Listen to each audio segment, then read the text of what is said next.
This is going to be your guide for the best shiny hunting methods in Pokemon Brilliant Diamond and Shining Pearl. If you enjoy the video or if it helps out in any way, don't forget to leave a like and share it with your friends. So we are starting off with the Poke Radar. Now, to unlock the Poke Radar, you need to have seen all Pokemon in the Sinnoh Dex, and then you get the National Dex by talking to Professor Rowan, and then you get the Poke Radar with that. So all you have to do is use the Poke Radar, and there's going to be patches of grass that start shaking. Now what you want to do is go for the furthest patch of grass.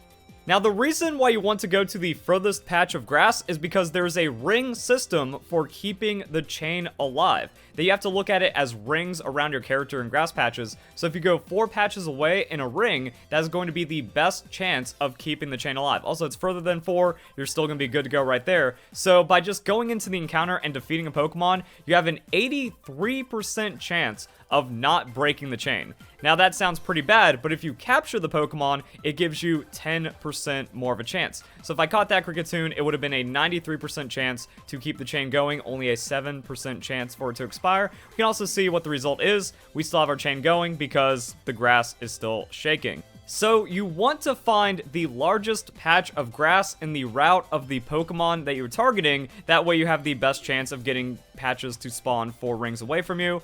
If you don't have any that happen, it's just better to continue the chain by refreshing the Poke Radar. So every 50 steps, you are able to recharge the battery and use the Poke Radar again, and you can do this mid-chain to preserve the chain. So you can see that the Pokemon grass patches have moved, and now we have one further away, and we can go and use this, and it's going to be the same Pokemon.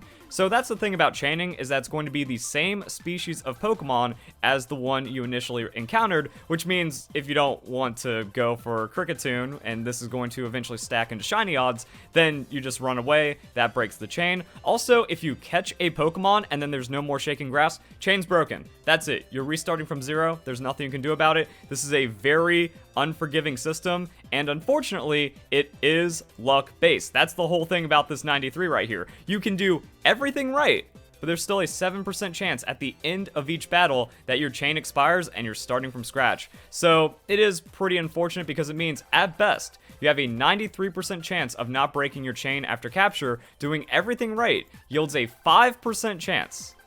So 1 in 20 perfect chains will go to 40 without breaking. A chain of 40 is when you encounter the best shiny odds, which is 1 in 99. So there is a 1 in 99 chance that you will get a glowing patch of grass, and that is what you're looking for. You're looking for glowing grass because that will just guarantee a shiny Pokemon. And it also kind of shows that what you want to do is you want to make it to a 40 chain, and then you want to reuse the Poke Radar every time. Do not encounter after a 40 chain because there's a 7% chance that it will expire. So then what you want, like let's say we have a 40 chain, you do that, you see no shiny, and then you just kind of avoid the grass, make sure you don't accidentally force the encounter, and then you want to reset it until you get a shiny. So what that actually means is there's a 1 in 25 chance after every time you use the Poke Radar to find a shiny patch of grass. Shiny patch of grass means shiny Pokemon. And since you are going to be catching a lot of Pokemon to keep the best odds, it is recommended that you have a lot of quick balls, that we can do it quickly. If money is kind of tight, bring a Pokemon that has false swipe. That way, just false swipe the Pokemon, catch it at 1 hit points. Certain Pokemon have different catch rates, which means different success with different balls at whatever. But as long as you have Pokemon at 1 hit points, it's going to be easier to catch. Repeat balls are the same price as quick balls, so it doesn't really change too much. And also you want super repels, because if you encounter a wild Pokemon while in the chain, it will break the chain, and that's no good. Now when it comes to the Pokemon you can find with the Poke Radar, it's going to be the same Pokemon available in the route, but there's also Radar exclusive Pokemon on every route as well. A lot of these can be found in the underground, which does have its own shiny hunting method, so that is something to keep in mind. But overall, if there's like a special Pokemon you're looking for here, boom, Vibrava, Route 228, Shiny Flygon. So there's some pretty cool Pokemon that you can get with this method. Also, you can use the Poke Radar in the Trophy Garden, and if there's any cool Pokemon you want that are just naturally occurring in the route, you can get them that way as well. And when you finally get to the 40 chain, it's going to be not very long at all until you end up with a shiny Pokemon. All you do is walk back and forth, use the Poke Radar, 1 in 25 chance that the bush will shine, and as a reward for making it that far, catching a shiny Pokemon does not break the chain in Pokemon Brilliant Diamond and Shining Pearl. So if you catch shiny, you're now on chain 41. Do it again. So it can be an interesting way of getting like mass chained shiny Pokemon, but eventually you'll just get unlucky and the chain will break. It also needs to be noted that shaking grass on the edge does not affect your chain at all. That is just superstition. If there's shaking grass on the edge between like grass and no grass, you are fine to encounter it and it's not going to harm you at all. This has been tested because grass does not generate outside of the patches anymore. It only generates inside, so it's not the case that the edges have a chance of ruining your chain. Also, thanks to Anubis for putting down all of the shiny odds in Pokemon Brilliant Diamond, Shining Pearl. Quick little sheet right here, just look it up. So you can see that your odds are going to just progressively get better as you go on through a chain. So maybe chain 24, you just randomly get the 1 in 400 chance that a shiny bush appears. That's going to be pretty cool, but as you can see, it drops off pretty crazily, and then 1 in 99 at a chain of 40 plus. You need to catch that 40th Pokemon to be on that 40 chain to then be getting the best odds possible. And now we can take a look at the shiny rates for breeding, where it's pretty interesting because the shiny charm doesn't really have too much of an effect. You get 1 roll, it seems, for just base breeding without the Masuda Method, and then you get 2 rolls for the Masuda Method, bringing it to 1 in 500 chance or 512 chance when you're shiny hunting with the Masuda Method. That only compares to 1 in 683 without the shiny charm. So you don't need the shiny charm in Brilliant Diamond, Shining Pearl, and nothing else is affected. Not wild Pokemon, not underground Pokemon, only breeding. Now, the Masuda Method is a traditional shiny hunting method in Pokemon, and it's alive and well in Pokemon Brilliant Diamond and Shining Pearl. Also, it's better in the Switch era of Pokemon games where breeding is available, so Pokemon Sword and Shield as well. Pokemon Let's Go didn't have breeding, but Overworld shinies were pretty nuts.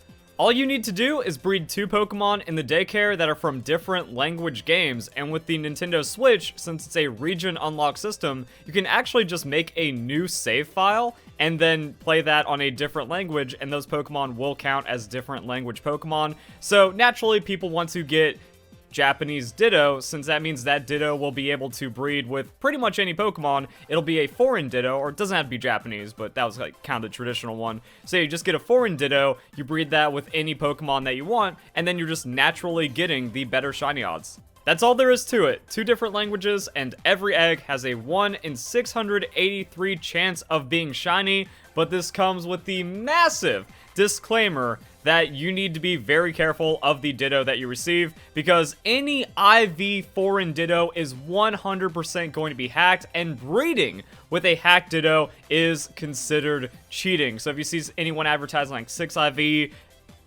foreign Ditto, 100% hacked, can't use it. Even like 5IV, because the Poke Radar mechanics are so bad, getting a 5IV Pokemon through the Poke Radar needs like a 100 chain, and there's a less than 1% chance you make it to a 100 chain. So the time investment is way too much for someone to just randomly give away a high IV foreign Ditto like that. So it really seems like high IV Masuda Method isn't possible in Pokemon Brilliant Diamond and Shining Pearl. Even with Pokemon Home, if you claim to have a 6 IV Japanese Ditto right now in Pokemon Sword and Shield Pokemon Home, probably hacked. Unless you obtained it yourself, 100% hacked. So you're really just doing it for the shininess of the Pokemon instead of the competitive value of the Pokemon. However, if you get it to level 100 and you use bottle caps on it, then you can hyper train it and you can have a competitive shiny Pokemon that way, but it is going to take a lot of work.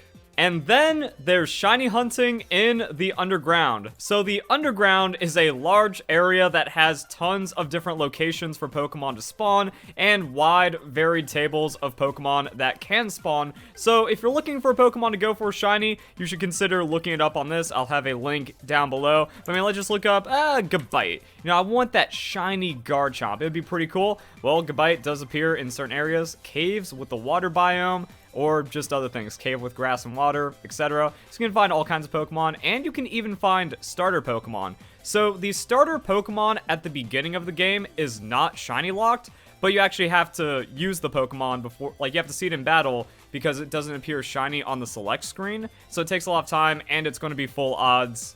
So kind of annoying. Now, because of the trophy feature in your secret base, you can actually increase the chance of certain Pokemon to spawn in the underground areas. So if you're looking for a Bulbasaur, you want to get all the grass trophies that you can, and then that increases the chance of getting Bulbasaur. But also, in those areas, you have all of the other starter Pokemon of that type that can appear as well. So maybe you're going for like a shiny Bulbasaur, and then you encounter a Turtwig, and it's a shiny Turtwig. Win-win. So you can do stuff like that, and you do want to set up your secret base. Now, the way that you get enhanced shiny odds in the underground is actually happening right now. So there's a 40 out of 40, everything's glowing. If you have the sound on, you hear a whistling noise, and what that means is that the Diglett bonus is active. Now the reports are it's active for 4 minutes. I've had it last at like 5.5, 6 minutes while recording. I don't know, like, as long as you see that, you're good to go. And then every Pokemon you encounter in the underground gets an extra shiny roll. So it goes from 1 in 4,096 to 1 in 2,048. Unlucky.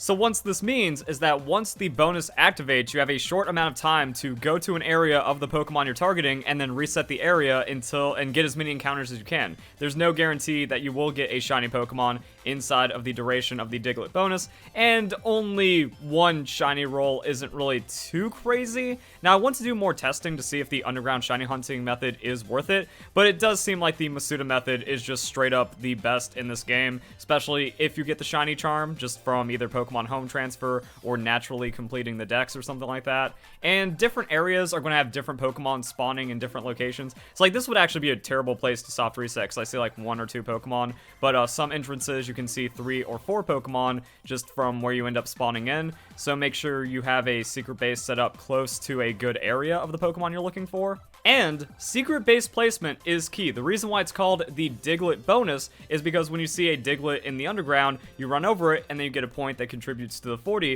It also means that you should connect online. That way other people finding Diglett will actually add to the score, and you can even get a group of friends together. I don't know if there's going to be like some kind of shiny hunting code or number to where like everyone's just farming Diglett until the bonus, they scatter for their Pokemon, and then when it goes away, they just immediately go back to farming Diglett. So there are ways of optimizing it and keeping the most uptime possible for the bonus, but Diglett do spawn in the corners, and if you find an area that has Diglett, you set up your secret base outside of it, and then by resetting the area, you're able to quickly farm Diglett, and that's kind of the point. Just as low downtime as possible on the bonus, and if you have like a full underground of people just kind of farming this, you can get it back actually pretty shortly, potentially in like a minute or so.